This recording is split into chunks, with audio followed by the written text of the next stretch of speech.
반갑습니다. 구근나무입니다. 오늘은 딸에게 풀어주는 대상관계 이론 세 번째 시간입니다. 지난 시간에 두 딸에게 서로 다른 면모를 보여주는 어머니의 이야기를 우리가 들었습니다. 그 이야기를 통해서 우리가 어떤 개념을 공부했는가 하면 분열과 대상관계 내면화 단위라는 개념을 공부했습니다. 잠시 복습을 한번 해본다면 어머니 안에 굉장히 상반된 어떤 정서적인 결합가를 가지는 대상관계가 내면화되어 있다가 지난주에 이렇게 색종이를 가지고 이야기했는데요. 이런 정서적인 결합가를 가진 어떤 대상관계 단위가 굉장히 많이 축적되어 있고 또 이런 정서적 결합가를 가진 대상관계가 계속 축적되어 있다가 이런 정서적 결합가와 이런 정서적 결합가를 촉발시키는, 유도해내는 그런 상황이 되면 그 어머니 마음속에 어머니의 의식에 접근하지 못하도록 억압되어 있던 이런 혹은 이런 대상 표상이나 자기 표상으로 결합된 대상관계들이 활성화된다 이렇게 이야기합니다. 그래서 큰 딸에게는 어머니가 매달리고요. 둘째 딸에게는 어머니가 너무 독립적으로 대해준 나머지 둘째 딸은 어머니에게 매달리도록 하는 그런 현상이 일어납니다. 겉으로 보면 굉장히 극명하게 드러나는 경우였죠. 자, 그러면 둘째 딸에게 어머니가 굉장히 독립적으로 대하는데 둘째 딸은 왜 어머니에게 매달리게 될 수 있겠습니까? 독립적으로 대하니까 아직 어린데 사랑을 필요로 한데 안 해주니까 예, 그렇게. 맞습니다. 아직까지 정서적인 접촉이 굉장히 많이 필요한데 상대적으로 언니보다는 이 동생에게 정서적인 접촉을 어머니가 덜 허용할 수 있겠죠. 네. 그래서 건강하게 분리되게 하려면 실은 매달리게 하면 안 됩니다. 그죠? 네. 매달리게 하지 않으려면 어떻게 해줘야 되느냐? 건강하게 분리시키려면 아직까지 그 발달 연령에 필요한 정서적인 접촉을 많이 공급해줘야 됩니다. 그렇죠? 네. 그리고 첫 번째 수업부터 지금까지 대상관계론에서 계속 강조하고 있는 것은 결국은 정서적인 접촉입니다. 제일 처음 수업 시간에 우리가 했던 이야기가 투사와 담아두기였습니다. 베타 요소라는 것을 우리가 누군가에게 건네주는데 그것을 어떻게 잘 담아주는가에 따라서 우리 마음 장치가 생기기 시작합니다. 제가 방금 장치라는 이야기를 했는데 대상관계 이론을 포함해서 정신분석 이론이나 혹은 정신역동 이론을 다루는 많은 책들을 읽어보면 우리의 마음을 이렇게 표현합니다.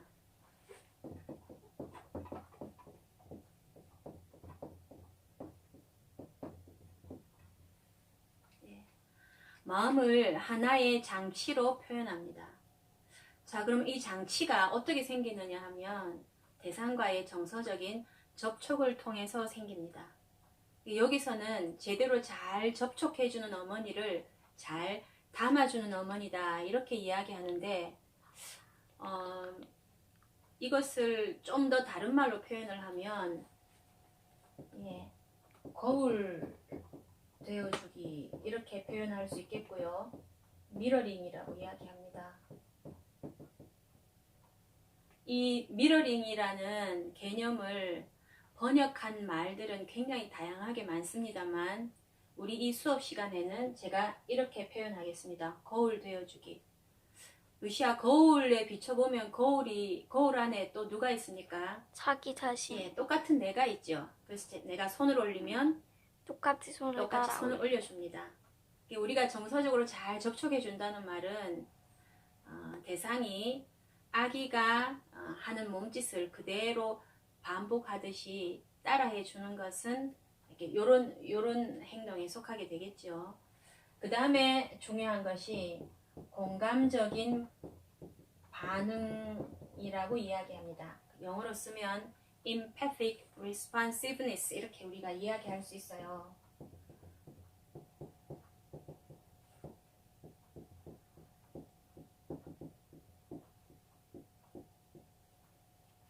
잘 접촉한다는 말은 실은 세부적으로 이야기하면 많은 대상관계 이론가들이나 혹은 심리상담 이론가들이 자주 그 요소로 꼽는 것들이 이런 행동들입니다. 요것을 결국은 아주 뭉뚱그려서 우리가 뭐라고 얘기할 수 있는가 하면 담아두기다 이렇게 이야기할 수 있습니다. 요거는 영어로 쓰면 이렇게 되죠.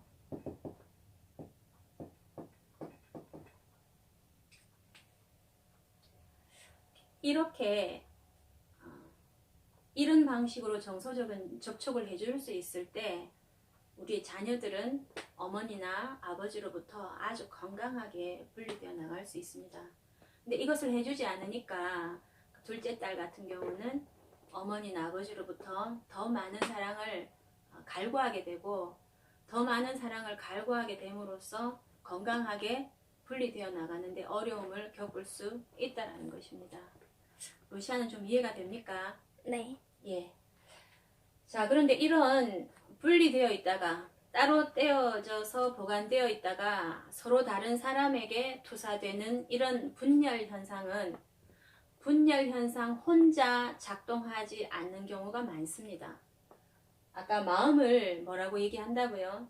우리가 장치라고 표현하는데 이 장치가 작동되게 하는 여러 가지 기제가 있는데 그 중에 가장 중요한 기제가 대상관계 이론에서는 분열을 꼽기도 합니다. 전통 정신분석 이론에서는 억압이 굉장히 중요한 작동 기제인데 대상관계 이론에서는 분열을 매우 중요한 작동 기제로 꼽습니다. 이 분열은 혼자 작동하지 않는다고 했는데 그러면 어떤 기제와 제휴해서 작동하는가 하면 투사적 동일시라는 개념과 제휴해서 작동합니다.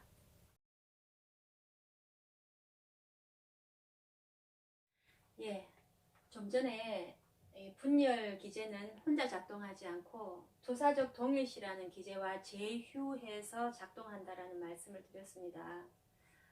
제가 이 지금 이야기를 아까 그 어머니의 대입에서 한번 너무 극단적이지만 간략한 설명을 위해서 대입해서 한번 설명해 보겠습니다. 자, 어머니 마음 안에 어떤 특정한 정서적인 결합가를 가지는 어떤 관계가 내면화되어 있어요.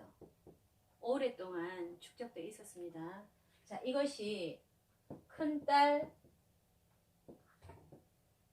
작은딸에게 이렇게 투사되고 이렇게 투사된다라는 말이죠. 그러면 큰딸에게도 역시 이런 정서적 결합가를 갖는 유사한 관계들이 이미 내면화되어 있다가 이 내용물을 투사받고 그것이 활성화됩니다. 그래서 다시 어머니에게 돌려주지요. 둘째 딸도 마찬가지입니다. 만일에 이런 정서적 결합가를 A라고 하고 이런 정서적 결합가를 가진 대상관계를 B라고 합시다. 그러면 작은 딸에게도 이런 결합가와 맞을 수 있는, 상응할 수 있는 어떤 내면화된 그동안 의식 수준에 다가오지 못하고 내면화되어 있던 어떤 관계가 활성화되어서 촉발되었다가 이것이 다시 어머니에게 이렇게 돌아오게 됩니다. 이런 과정을 수도 없이 반복하게 된다는 말입니다. 그래서 첫 시간에 이야기했듯이 그렇게 되면 이 어머니는 이런 형태로 큰딸을 통제하게 되고 소유할 수 있게 되고 또 이런 관계를 통해서 둘째 딸을 통제하게 되고 소유하게 된다라는 그런 말입니다. 자, 조금 다른 이야기를 한번 해보겠습니다.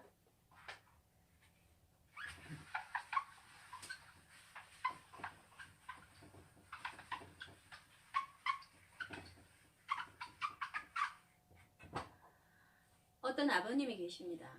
아버님이 객관적으로 봤을 때는 굉장히 성공하신 분이에요. 근데 사실 아버님이 생각하는 주관적인 당신의 삶은 그리 성공적이지를 못합니다. 우리 루시아는 첫 시간에 내부 대상과 외부 대상은 꼭 같지 않다라는 말 기억합니까? 네. 우리가 봤을 때 이 아버님은 굉장히 성공한 분이에요. 굉장히 성공한 분인데 아버지 마음 안에는 어떤 것이 있는가 하면 나의 삶은 그리 성공적이지 못해 라는 정서적인 평가가 이미 있다라는 겁니다. 자, 그런데 보통 사회생활 하면서 이런 아버지 안에 따로 보관되었던 이 내용물과 아버지가 자주 접촉하지 못하고 있다가 이 아버님이 아들이 한 분 있는데 이 아들이 학령기가 되었어요. 그래서 학교에 가서 공부를 하게 되고 시험을 치게 되고 이제 그런 상황이 도래를 했는데 이 아버지가 자꾸 이 아들에게 이렇게 공부를 열심히 하라고 이제 자주 얘기를 해준단 말입니다. 아버지는 잘 되라고 하는 이야기지만 아들이 들었을 때는 그런 말은 어떻게 보면 뭐로 들릴 수 있겠습니까? 간섭. 예, 간섭. 그렇죠. 루시아가 아주 중요한 이야기를 했습니다. 간섭. 우리 대상관계 이론에서는 이런 간섭을 침범한담 이렇게도 표현하기도 합니다. 자, 간섭으로 느껴지고 또 잔소리로 느껴질 수 있습니다. 아버님은 잘 양육하려고 그렇게 하는 거죠.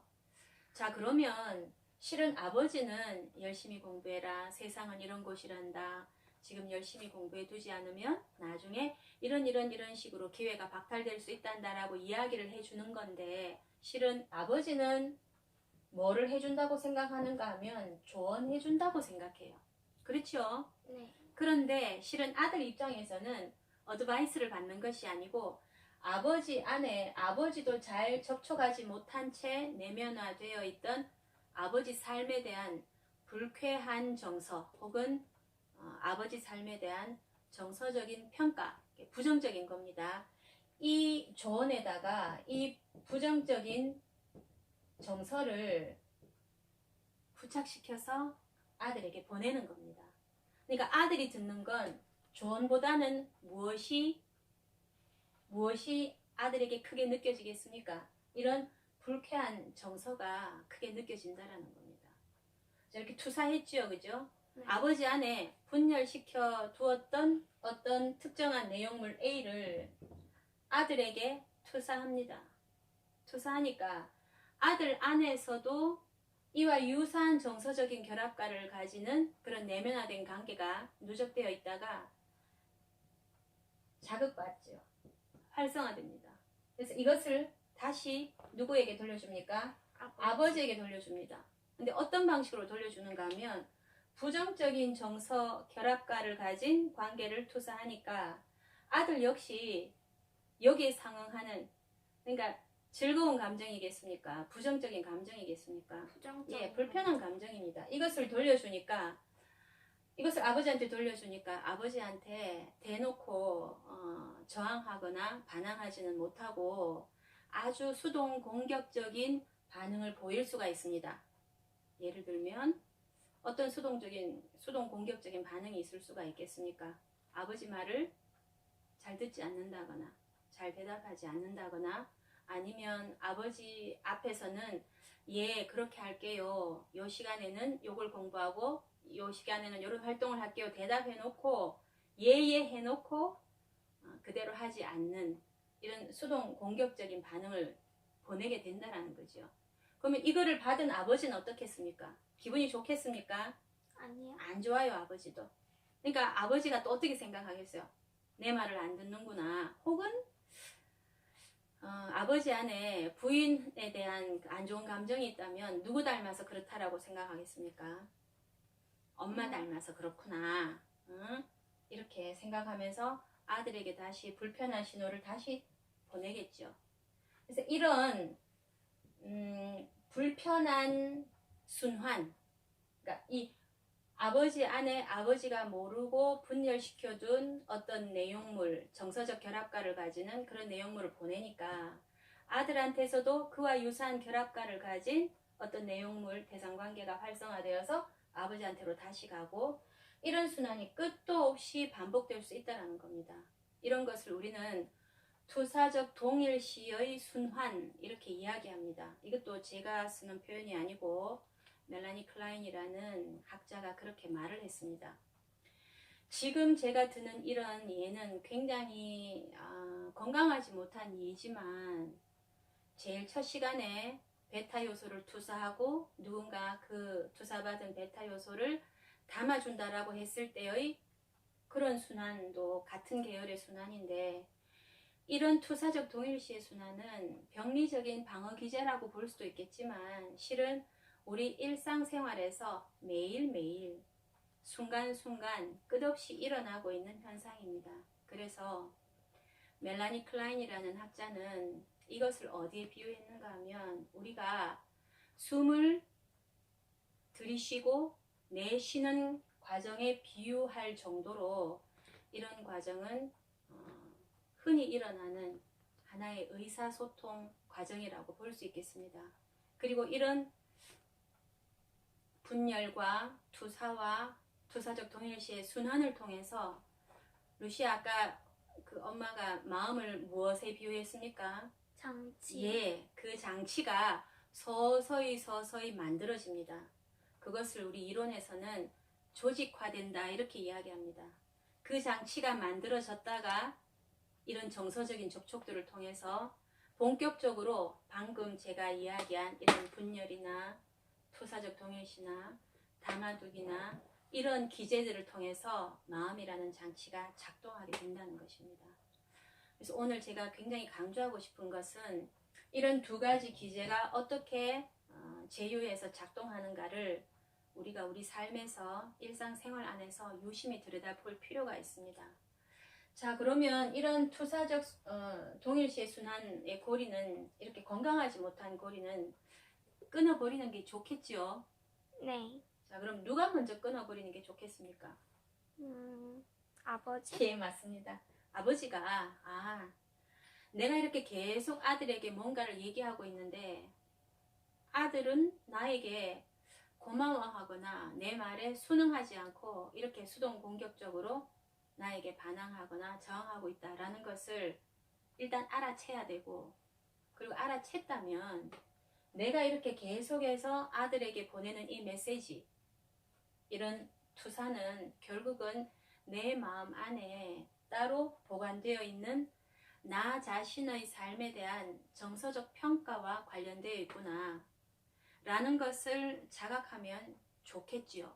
그리고 이런 정서적인 평가는 하루아침에 생긴 게 아니고 아주 어린 시절부터 누적되어 온 것이기 때문에 나의 어린 시절, 나의 과거의 관계와 관련이 있구나 라는 자각을 하시면 좋겠습니다. 자, 오늘은 분열과 투사적 동일시가 어떻게 제휴해서 작동하는가를 아주 단순하고 극단적인 예를 통해서 설명해 드렸습니다. 우리 루시아는 좀 이해가 됐습니까? 네. 예, 다행입니다. 그러면 다음 시간에 또 만나겠습니다. 감사합니다.